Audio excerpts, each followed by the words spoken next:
यह है conference room. ये इंडिपेंडेंस पैलेस एक्चुअली एक प्रेसिडेंशियल पैलेस है और ये है डाइनिंग रूम इस पैलेस का। ये पैलेस टोटली एक 5 स्टोरीड बिल्डिंग है और ये एक वास्ट एरिया में स्प्रेडेड है। यह है diplomatic room of independence palace and this palace marks the victory of Vietnam against the colonial rulers. अभी हम लोग पहुंच गए इंडिपेंडेंस पैलेस। अच्छा, इधर आने के लिए आपको टिकट काटना पड़ेगा। 2 आदमी के लिए 1,30,000 वियतनामीज डोंग। तो फिलहाल हम लोग इधर आए। अभी हम देखेंगे क्या है ये इंडिपेंडेंस पैलेस, आप लोगों को भी दिखाएंगे। बने रहिए वीडियो के साथ। तो ये उधर है टिकट काउंटर। इधर जो ग्रुप पैकेज के लिए आए चाइनीज लोग एक साथ आए इसलिए खड़े हैं इधर। हम लोग क्योंकि 2 आदमी हैं तो हम लोग निकल पड़े एक्सप्लोर करने के लिए क्या है इधर। ये एक गार्डन है और सामने ही रास्ता। हमारा कार पार्क किया गया उधर, उधर पार्क किया गया हमारा कार। और ये है वो पैलेस, इंडिपेंडेंस पैलेस। ये पैलेस, इसका जो रिलेशन है वो वियतनाम इंडिपेंडेंस वॉर से रिलेटेड है। ये तो देखते हैं अंदर कैसा है। वियतनाम एक फ्रेंच कॉलोनी था। सेकेंड वर्ल्ड वॉर के बाद यूरोपियन कॉलोनियल रूलर कंट्रीज बहुत वीक हो गया था और उन लोग ने बहुत साल तक अपने डिफरेंट कॉलोनियल स्टेट्स पर राज करने के बाद ये सोचा कि अभी वक्त आ गया है कि ये सब कंट्रीज़ को फ्री कर दिया जाए। यूनाइटेड नेशंस में फ्रांस और बाकी सब कॉलोनियल रूलर कंट्रीज़ ने एक कॉमन कंसेंसस बनाया और अपने सभी कॉलोनियल स्टेट्स को फ्री करने का सोचा और उधर डेमोक्रेसी एस्टेब्लिश करने का सोचा। तभी हो ची मिन्ह, एक कम्युनिस्ट लीडर वियतनाम का, फ्रेंच प्रेसिडेंट के सामने एक प्रस्ताव रखा कि वो वियतनाम का पॉपुलर लीडर है और उसको वियतनाम का नया प्रेसिडेंट बनाना चाहिए। लेकिन फ्रांस और अमेरिका इसके खिलाफ थे क्योंकि वो वियतनाम को एक कम्युनिस्ट कंट्री नहीं बनाना चाहता था। और इसके बाद वियतनाम 2 टुकड़ों में बट गया। एक है साउथ वियतनाम और दूसरा है नॉर्थ वियतनाम। साउथ वियतनाम अभी का हो ची मिन्ह सिटी, इधर एक डेमोक्रेटिक गवर्नमेंट एस्टेब्लिश किया गया under the leadership of Ngo Dinh Diem. And north vein, जिसको अभी हम लोग हनोई बोलते हैं, एक पैरेलल कम्युनिस्ट गवर्नमेंट चल रहा था अंडर द लीडरशिप ऑफ हो Chi Minh and backed by China and north Korea. South Vietnam का रूलर इवन दो एक डेमोक्रेटिक कंट्री का प्रेसिडेंट था लेकिन अपना डिक्टेटरशिप चला रहा था। धीरे धीरे साउथ वियतनाम का लोगों और आर्मी ने नो डिन डियम साउथ वियतनाम का प्रेसिडेंट के खिलाफ विद्रोह करना शुरू कर दिया था।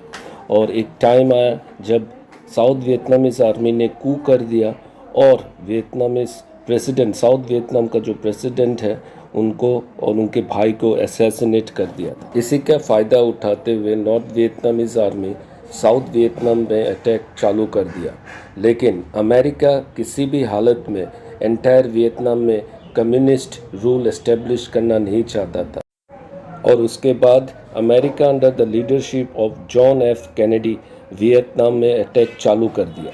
लेकिन नॉर्थ वियतनाम का गुरेला वॉरफेयर के टेक्टिक के सामने अमेरिका टिक नहीं पाया और एक दिन इन द ईयर 1975 इसी पैलेस के सामने का गेट से नॉर्थ वियतनाम का एक टैंक अंदर घुस गया और उसी से इस साइगोन वॉर का एंड हुआ। इस पैलेस को एक वियतनामीज आर्किटेक्ट ने बनाया था फ्रेंच कॉलोनियल रूलर्स के लिए। उसके बाद इसको रिकंस्ट्रक्ट किया गया था तब का साउथ वियतनाम का जो प्रेसिडेंट था उनके लिए। फिर वॉर के बाद इसको फिर से कंस्ट्रक्ट किया। अभी बाहर निकल जा रहे हैं हम लोग। इधर आपको कुछ हेल्प चाहिए तो हेल्प डेस्क है, जानना है, कुछ इन्फॉर्मेशन लेना है तो इधर से आप ले सकते हो। हेल्प डेस्क से आपको ऑडियो गाइड इंग्लिश, वियतनामीज और चाइनीज़ लैंग्वेज में मिल जाएगा। इस पैलेस में जो जो रूम्स मैंने आप लोगों को दिखाया, including conference room, dining room, diplomatic rooms for different countries to do meeting here, तो ये भी आपको दिख गया होगा।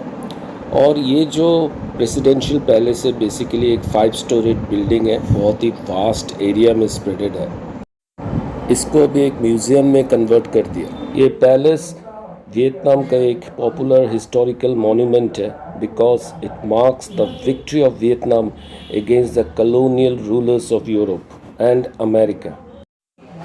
पैलेस के ठीक सामने एक वाटर फाउंटेन है और एक ग्रास लॉन है जो कि इस पैलेस का खूबसूरती को चांद चांद कर देता है। लेकिन ये बात याद रखना, कोई भी टूरिस्ट इस ग्रास के लॉन पे स्टेप नहीं करने का। यदि स्टेप करते हो तो फाइन भी लग सकता है। इधर फिर से वो जो हम लोग ने वॉर रिमेनेंस म्यूजियम पे गए थे, उधर जो टैंक का डिस्प्ले किया गया था, इधर भी ऐसा कुछ डिस्प्ले किया गया है, वो आप देख सकते हो। इधर ये वियतनामीज टैंक अभी लगाया गया है, लेकिन ये कैप्चर किया गया यूएसए से।